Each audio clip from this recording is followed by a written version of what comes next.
So since we're in the winter, I decided to buy these heated gloves. Battery operated, so you put the pack in there and you just push the button. Hot hands.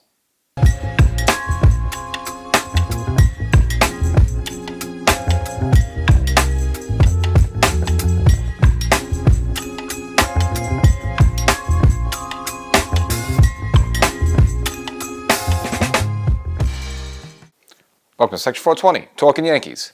Now, I know what you're thinking. How did we lose to the Mets? I mean, how we let Clay Holmes go to the Mets? No, of course, we're talking about Juan Soto. The big mega deal. Of course, Yankee fans not disappointed. News coming down the Sunday of the 8th there. Juan Soto making the announcement that he will sign a 15-year deal with the New York Mets. Really kind of shocking everyone. Again, I don't really think anyone saw this coming, but we'll get into the whole deal and kind of just all the details and some of the fallout afterwards and kind of look at the Yankee perspective of it, because I know a lot of Yankee fans might be mad at Juan Soto, and I'm sure the other half are probably mad at Steinbrenner, accusing him of being cheap and not like his father George, who would never let him, the Mets beat out a Yankee for a superstar player, but nevertheless it happened. So we'll look at that deal. That'll probably be the meat and potatoes of this episode, but some other good news for the Yankees since they weren't able to sign Juan Soto. Kind of as we're speaking right now, as this is being recorded, Matt Fried signs a deal with the New York Yankees, an 8-year deal there. So we'll kind of get into that. This sort of little late breaking news there. We got the stats here on the tab a little bit, so we'll give you some of his numbers if you're not too familiar with him.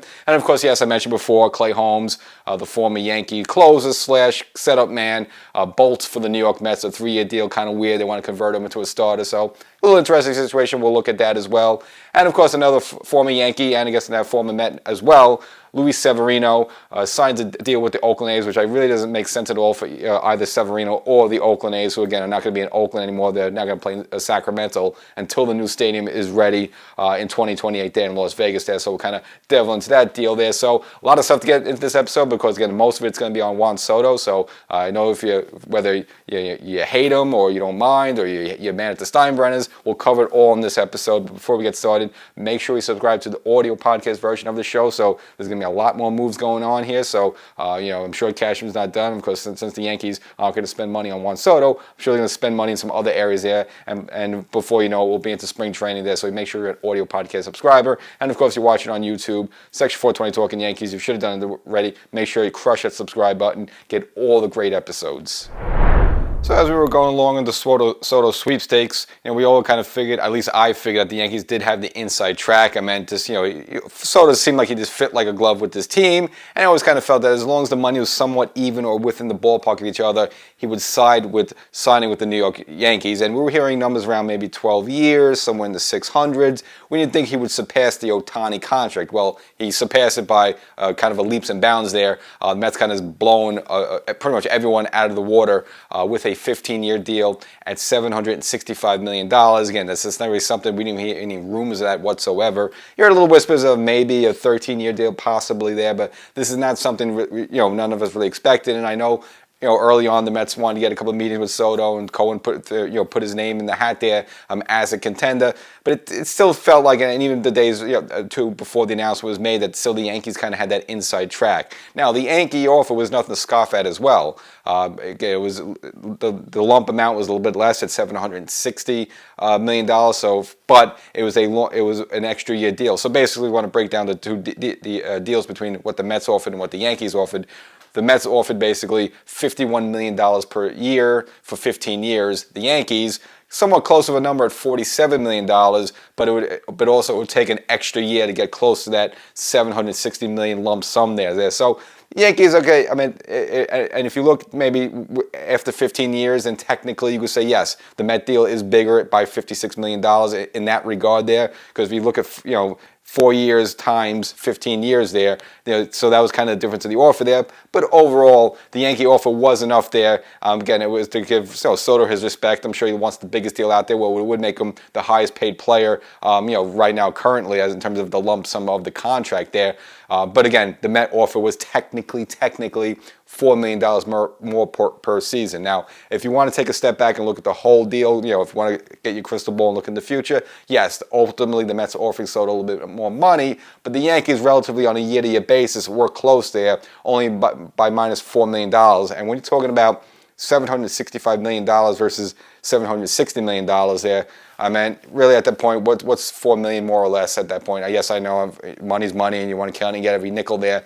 But really, the Yankees did make an offer enough to keep Soto here. It's not like the Yankees cheapskated him or, came way under the 465 lump sum there. So I thought the Yankee offer was fair. I mean, it gave an opportunity for him to stay here if he really wanted to be here. But I ultimately, and this is what took me by surprise, I just think Soto, and it's kind of one of those things you realize afterwards, this guy was just flat out looking for the most money possible. I mean, I don't think you heard things like, well, he wants to be part of a winning culture, and he was questioning Steinbrenner and Cashman about the developing young players. He wants to be on a good team every season. Well, if that's the case, then the Yankees would make more sense than the New York Mets would. Now, I know it's a little bit of a new Met regime with Stevie Cohen and the deep pockets, and he really wants to be a big player. And again, he's making a big statement on this one. I guarantee that.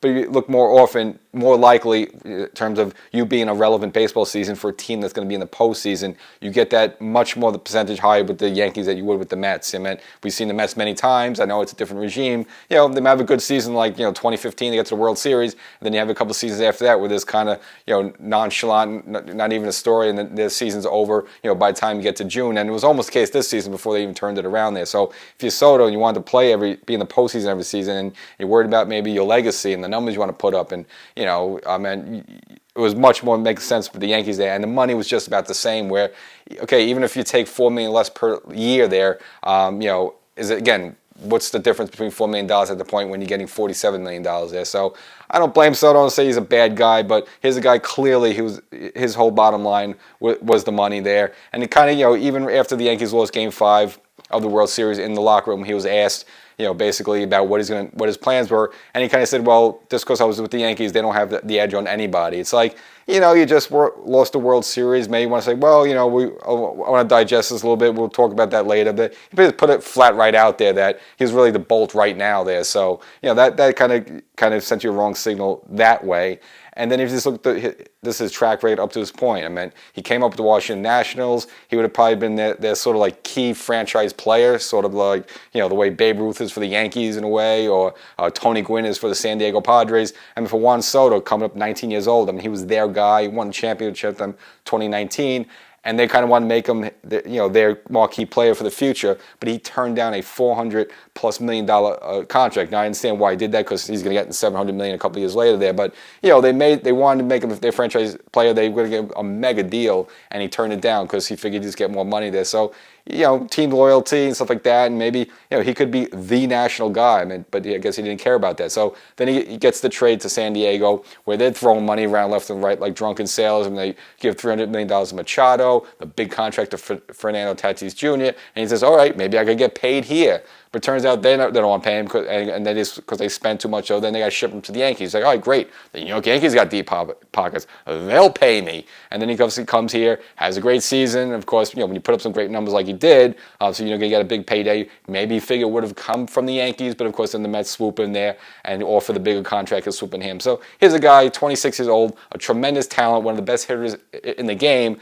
And now he's going to be on his 4th team already. And again, he's not even 30 years old yet. So here's a guy that's bounced around. And I don't blame him. I don't say he's a bad guy, but he's clearly a money guy. Again, it had nothing to do with, being on a good team every year. It wasn't about winning. It wasn't about winning championships. It wasn't about, hey, can you develop young players because I want to be on a good team. That was just all pizzazz. And, wearing the sneakers with the New York and all that stuff, again, that was all for a show there. Again, ultimately, he just wanted the high dollar, which I don't begrudge him. Hey, look, you come up, you pay your dues, you maybe grow up poor then, you want your big deal. So that's what he did. And I don't begrudge him. If that's what he wants to do, then that's what he wants to do. And again, right after the announcement, I'm sure you saw the video there, he jumps in a pool, you got people throwing beer on him. Look, if I got $765 million, maybe I would do the same thing. But again, there's ways to handle things. You could be a little bit meek about it. Like, well, it was a tough decision. I had to think about it a little bit, and that's a time when it's good to lie, not like party and have whipped cream thrown on your face like that and stuff like that. So it really showed he didn't care. Again, he was just looking for the big contract. So whether it came from the Mets or the Boston Red Sox, he would have been happy to play anywhere. So that's going to be the Juan Soto legacy. And you see some Yankee fans upset already about him. You see some jerseys being burnt, Soto jerseys being burnt already, and I guess there's that video out there of him, letting balls drop up in there in right field there. So, you know, I could see some Yankee fans were upset a little bit, and I can understand that because it just kind of felt he would be a New York Yankee, and again, everything was there for him to stay here at the Yankees. And all right, even if Mets offered a couple $1 million more per season, the Yankee offer was fair enough to keep him here, and I think the Steinbrenners at least, you know, put up the money to try their best there. Could have they gone a little higher? Technically, yeah, I'm sure the Yankees do have the money to do that, but also get to a certain point where some of these contracts is getting ridiculous. And who knows if the Yankees would offer the number, is he going to go to Cohen? And because Cohen has got deep pockets, is he going to go one up? And then you go back to Steinbrenner and get before Steinbrenner to go up. You know, at a certain point, you just got to draw a line and say, hey, here's the money. We're going to give you a ton of money here. It's very fair. It's relatively market value of all the offers you're getting. So if you really want to stay here, make the decision. But he'd make the decision for a few more dollars to go play in Queens there. And this kind of case in point, look at Aaron Judge. He could have gotten more money from the San Francisco Giants, but you could tell he really liked being a Yankee. He wanted to be a Yankee. So, you know, the Yankees were a little short. Then finally Hal stepped in with that final phone call there when, you know, he was visiting Pope. They got the deal done. And yes, he could have got more money elsewhere, but he got at least the close enough money to get a reason to stay with the Yankees. And it looks more recently with Garrett Cole a couple weeks ago, you know, initially deciding to opt out and then kind of blinking on it, a little bit of a stare down, decided to opt back into his deal and said, well, we'll work out something later on there. So, and Garrett Cole's a kind of guy you feel like really wants to be a Yankee, likes being a Yankee. And of course, we know the whole thing with the oat tag sign, Yankee now, Yankee fan forever, all that stuff. So, and of course, he's got the house and the family out there in Jersey and settled in. You can tell he wouldn't want to leave New York, the Yankees there. So Garrett Cole, another guy who wants to stay a Yankee there. So these are guys who want to stay, and someone like Juan Soto, maybe he thought the Yankees would you know, give him the max kind of super deal he wanted there. They came close, but he got more money elsewhere, so he really didn't care. He didn't really want to be a New York Yankee. So, are you bitter? Yes. It's disappointing? Yes. But also, it's a guy that didn't ultimately really want to be here as best as possible. So, if he wants to walk, I really want to feel bitter about it. And if you just look at him last season, the numbers he put up, which he's going to put up great numbers because he's a great player, but he's not going to be putting up the numbers he would be able to put up with the Yankees. And I'm sure Aaron Judge batting behind him had a lot to do with some of the numbers and the pitches he got to hit. I mean, he had a career high 41 home runs. Hitting at, you know, Yankee Stadium for half the season, you know, half the games on the schedule there. Well, he's not going to get that in Citi Field there. So, you know, Citi Field, I mean, they could bring the fences all they want there. It's still more of a pitcher's park than a hitter's park there. So his number's going to dip a little bit. And whoever the Mets have batting behind him is not going to be good as Aaron Judge there. And again, if they bring back Pete Alonso, he's still a good slug, and he's a guy who can hit a lot of home runs too. But Aaron Judge is definitely a better player. I mean, he just won the American League MVP his second there. So Juan Soto's not gonna have that as well there. So again, I just think it's almost a sad thing. You know, this could, you know, Soto could have, I think, a better legacy playing with Judge for another 4 or 5 seasons with both him and Judge both at top of their games there. Just with the offensive numbers they could have put up ridiculous. Soto is not going to get that in the Citi Field of Queens. I don't care who Cohen brings in. Not going to be able to bring in someone like that to bring that type of quality of offense there. So I just think it's almost like, so that's why I think some Yankee fans are bitter, because it's a sad thing to see, because he did fit in this team like a glove.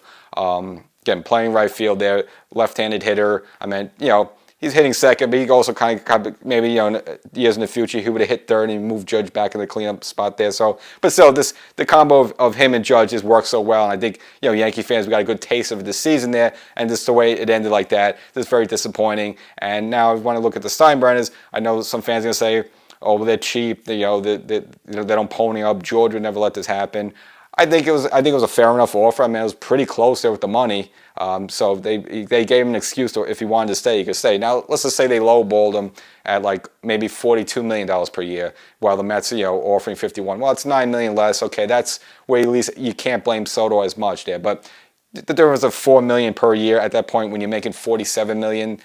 I don't know. I think that if he really wanted to stay here at the Yankees, the deal was fair enough. So I don't blame Steinbrenner and Cashman, you know, for coming up short in that regard. And as I mentioned before, you got to draw the line in the sand somewhere at a point. You know, you can't just let yourself get, like, you know, basically punked by Soto going to Cohen, raising the price, coming back to you. You raise the price, he goes back to Cohen, he's raised the price. At a certain point, you can say, hey, look, if you don't want to be here, then fine, just go elsewhere there. And that's ultimately what happened there. And if you look at the Yankees, where they're going from here, I think it's kind of like a good and bad. Of course, yes, maybe you would like to keep Soto, but that's one of the things we kind of think of after. You know what? Maybe it's better off because now the Yankees could pool their money in some other areas. Signing Max Fried, as mentioned before, and we'll kind of get into in the next segment. But now you're looking at some other areas. So, we kind of introduced one of the previous episodes, Christian Walker there at first base.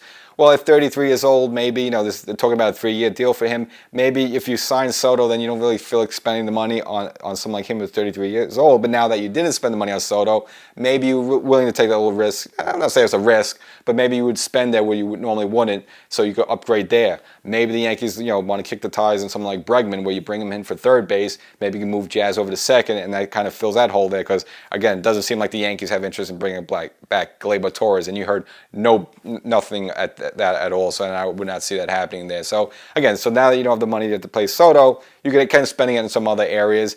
And if you also look at this Met deal, it does have an opt-out after the 2029 season. So if the Mets don't increase his salary to $55 million, he could actually opt out of the deal and get a better deal there. So that kind of is almost what I mentioned with the Yankees there. Like, he could have kind of negotiated an opt-out somewhat similar there that, maybe after 5 years, maybe you could opt out and see if he get himself even a better deal at age 31 there. So he could have put these little nuggets in there so even if the Yankee deal was 16 years, he could have also had demanded an opt-out after 5 years as well there. So again, that's why I don't blame the Steinbrenners too much. I'm not going to say they're being cheapos, stuff like that. The deals were relatively close between them. It was just a matter of did he really want to stay here or not. And I know you say, well, over the course of 15 years there, that adds up to $56 million. Technically that's true. But again, at that point, really, on a year-to-year basis, the money was close enough there that he could have stayed. So Juan Soto, he's gone.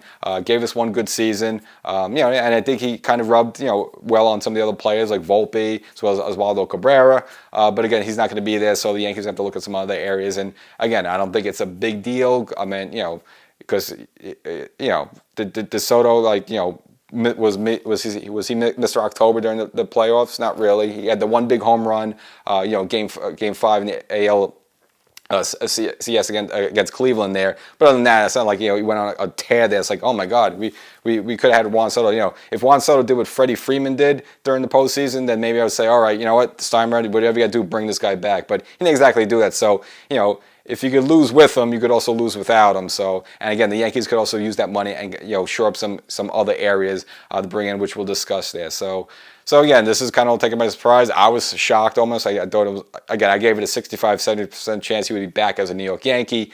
And I just thought that he felt that even if he got a bigger offer somewhere else, he really would want to play here and want to be here, because that's what we kind of seen. But it turns out not the case. Again, he wanted the almighty dollar, which I don't begrudge him over that. Fine, look, get the most money you want.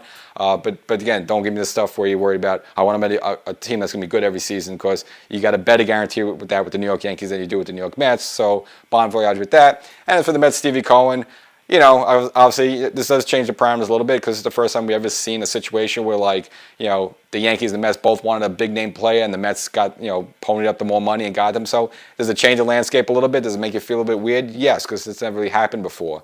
The big move back in the day was going to be with A-Rod, who supposedly was going to become a New York Met. But remember the whole thing with Steve Phillips, where I said, well, A-Rod wanted his own billboard, and he wanted all this stuff there, so they let him go. The Yankees were never really initially interest in A-Rod at that time. That he ended up signing with the Texas Rangers, but they ended up getting A-Rod 3 years later with the deal, and obviously with Texas was looking to unload his contract there. That's the only time it was seemingly close. But other than that, it seemed like anytime both the Mets and the Yankees were involved in talks with a player, he would always go to the Yankees. Now this is the first time a player of this magnitude goes to the Mets there. So I think it changes the landscape a little bit, but I don't think this means anything like like that. Like all of a sudden now, like the Mets are on the equal footing the Yankees overall like that. And this is like a one-time thing. I think if the Yankees really, really, really, really, really wanted Juan Soto, I think they would have, pwned up the more money to do that. I just think they value him at a certain level. And again, at a certain point, you got to draw a line in the sand and say, hey, you want to be here or not? This is money. It's fair. But if you want to get a few bucks extra to go elsewhere, go elsewhere. And if you look at Juan Soto, I'm not going to beat up on him and be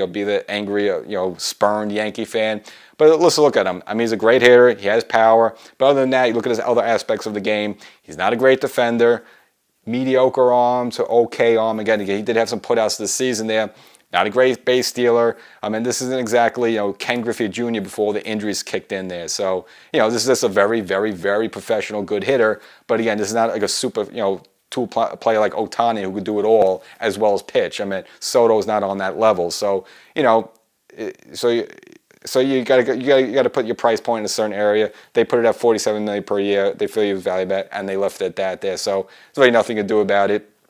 And you hear some of these other things that maybe would have helped the Yankees, maybe not help the Yankees. You know, the fallout afterwards, that supposedly Soto, he wanted to basically get the Yankee stadium, that the Yankees to comp him a suite for his family.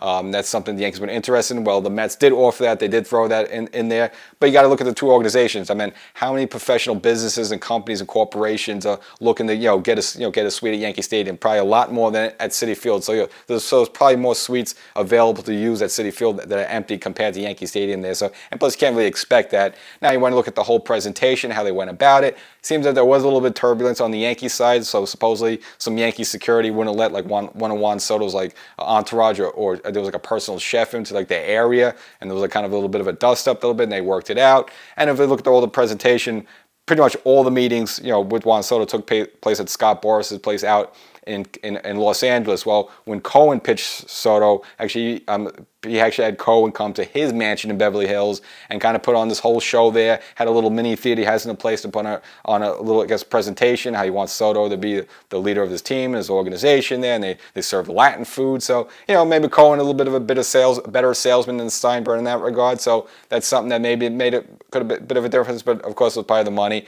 And also with the Steinbrenner Cashman, I think they have to go back to the drawing board a little bit. Again, they offered a good amount of money there, but we've seen them, strike out on Soto. They struck out last offseason on Yamamoto, even though I think the location of Los Angeles had a little bit, and the weather had more to do with anything else. But, if they're pitching some of these players about Yankee history and Yankee legacy and Babe Ruth and Mickey Mantle, I don't know, maybe some of these younger guys, especially if they're born outside the United States, don't really care, and so they're going to have to find a different direction on how you make a presentation to these players, where, again, look at Cohen there. He brought him into his own place there. He probably put on all the bells and whistles and all that stuff, and didn't talk about Met history, because there really isn't much Met history. It's a history of losing there, so it's like, what can we do for right now? How much money you need right now? Does your family want a suite right now there? So, again, when they present to some of these big free agents, maybe the Yankees got to tweak things up a little bit. So Soto's gone. He's going to be gone there. And if you're a Yankee fan, again, maybe you're bummed out a little bit. Maybe you hate Soto. Maybe blame the Steinbrenners there. But I just think the Steinbrenners did as best as they could there. But when a guy wants the most dollars possible, it's just the way it is. But again, now the Yankees have some more options because money has now freed up. So since they've freed up money, the Yankees have signed Max Fried, as mentioned at the top of the episode. The news coming down just shortly before recording this episode.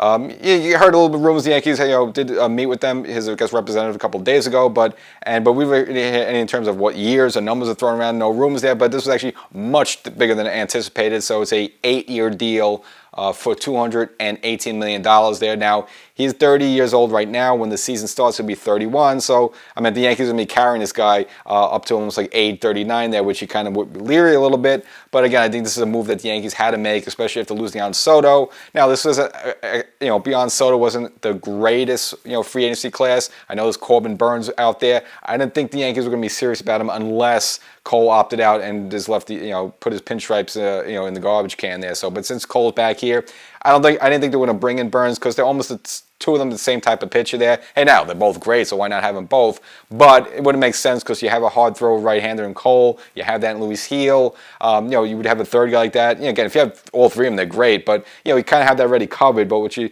really kind of do need is another good lefty because. Okay, Rendon was fine. He did bounce back well in 2024. But unfortunately, this looks like, kind of Nestor Cortez, kind of the magic he had about 2 or 3 seasons ago. It's kind of waning away there. And you don't know, he's kind of in the mix still with the Yankees there, but you don't know if he could really give you, a good quality starter as one of the 5 starters for the Yankees there. So bringing in a good quality lefty like Max Fried there, which makes sense there, and he kind of balances out the whole rotation because now you have 2 power right-hand arms in Cole and Heel, and now 2 power left-handed arms in Fried and Rendon, and Stroman's is kind of your throw-in, 5th starter there. But then again, you have someone like Clark Schmidt floating around, or maybe Nestor Cortez really turns it on this spring and kind of